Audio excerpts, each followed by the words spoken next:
Oh, no way, dude. Is that the Arsenal Gaming Pano 100 LPZ? In white?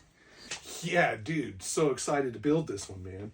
It comes with this panel in the back where you can change it from the vertical mount to a standard mount bracket. It's got a sag bracket that you can use.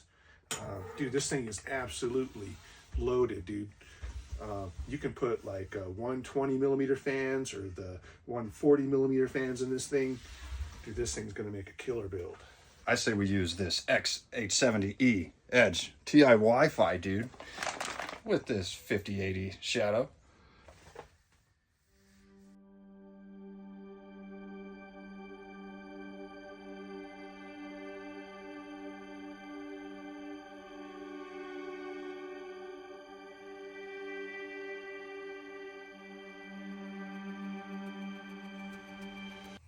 Yeah, dude, that's a great idea. Let's do it.